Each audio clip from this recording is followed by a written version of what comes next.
Power quality issues cost industries billions every year, and most of them never get properly diagnosed. If you work in the field, you know the frustration. This podcast is for you. Welcome to Power Quality Decoded, brought to you by Power Monitors Incorporated.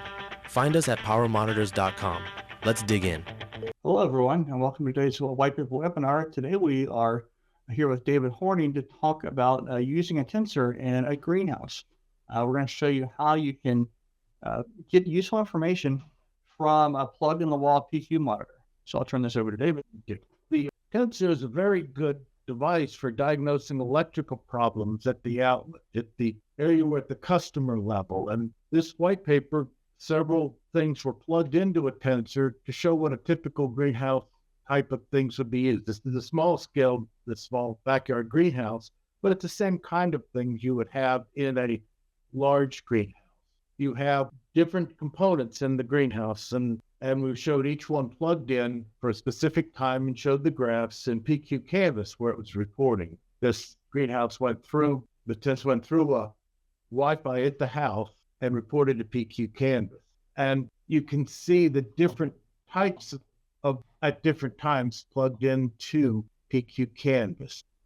And so if we look back on the recording, we could see the different graphs that were used, and you can see the actions that were placed on it. You can tell that the times, this is the section where I had an electric heater plugged into it, where the heater would come on, have the traditional heating spikes. It was a 10 amp heater just to keep the greenhouse warm on certain days. There were different types of things. The heater is just a standard load on the heater. You go back to the current draws, this was when a larger heater was plugged in. It was a 15 amp heater.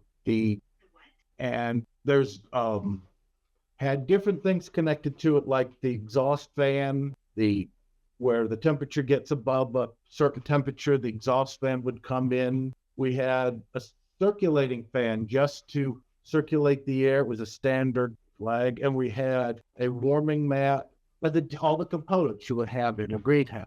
And we find that you can go back and see at different times what the temperature was and how the fans and the heaters affected the temperature. As the heat would come on, the temperature would rise, obviously. The alerts can be set up so that when if the temperature would drop, it would send an alert and you'd have time to react. There were no alerts set during the time because everything was just worked as expected, but had set up alerts for temperature. So if the temperature dropped below 42 degrees, it would notify before the vegetables inside would freeze. Also, there was an alert set for power interruptions so that if the power had gone out, you could still again take action. We find that we could go back and look at the real power graphs to see during the day, how much is it pulling in power during the time, and how long is it on and how long it's off. So we have the different graphs all available based on this data. The tensor gives a whole system of a view because as the environmental things, the humidity and temperature is affected by all the fans. When the exhaust fan came on, the humidity would decrease when it was hot. And when it was cold, when the heat came on, the humidity also decreased. It was a system section.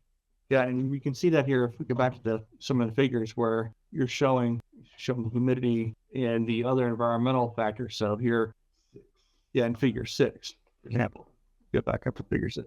So here's a good one where we're seeing here on the top plot, we're seeing voltage and current, voltage in green, current in blue. And then we have temperature on the next plot and humidity and pressure. And of course, the pressure is based on, ambient atmospheric pressure. But the temperature and humidity are, of course, closely related. As the heater would cut on, the humidity changes and vice versa.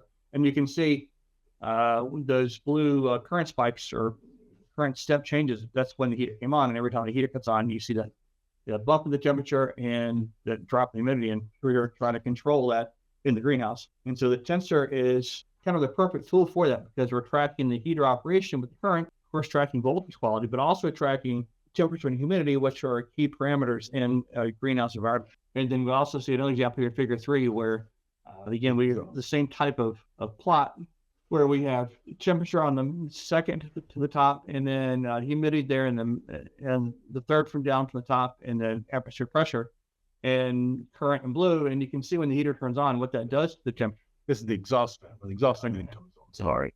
That you see that the temperature starts to mediate, but the humidity drops when the exhaust fan and the eaves comes on. Yeah. And so you can see really how all these are related with the Tensor. And especially if you're trying to track some sort of control system, this is a great tool to do that. Here we have the alert setup, the alert for setting up the alerts where the temperature alerts are set for 42 degrees to have the alerts come in. And again, that really the biggest temperature alert you need to react the quickest is if the temperature gets too cold, and you want to set your thresholds up to where you have time to react before the temperature drops on a real cold day. And if in case your heater isn't sufficient, you want to know in time to do something about it. And the alert notification system is real good. We can send with emails, you send it texts, and you can notify within a few minutes of the time shortly after the time crosses, and your alert can have graphs of the last few hours so you can see the trend as it comes. So the alerts are very handy. They come in at immediate things. You don't have to wait to go back and download a recording and look to see if it had gone out of control. You get the immediate notifications. Right. And these can also be set up in text messages too. You might have one that's got low, and high.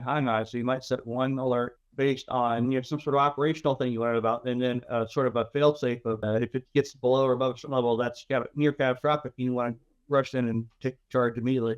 You might have two different types of alerts set there. It's also good, since this is done at the consumer level, if the user is complaining that every time they plug in something, there's a problem, the Tensor can see what is actually happening with that one item isolated, where you can't get that kind of information at the pole. You can get it per device, and see each of the device's effects on your current and voltage. Yeah, and where this might be useful for utility is, for example, inside for a residential power quality plug, you might put the Tensor inside the house with a Guardian or something else on the outside at the meter base or at the transformer secondary. And then because you have the environmental readings also, you can track, for example, if it's an open or loose neutral, is it always happening at a certain temperature range or certain humidity range?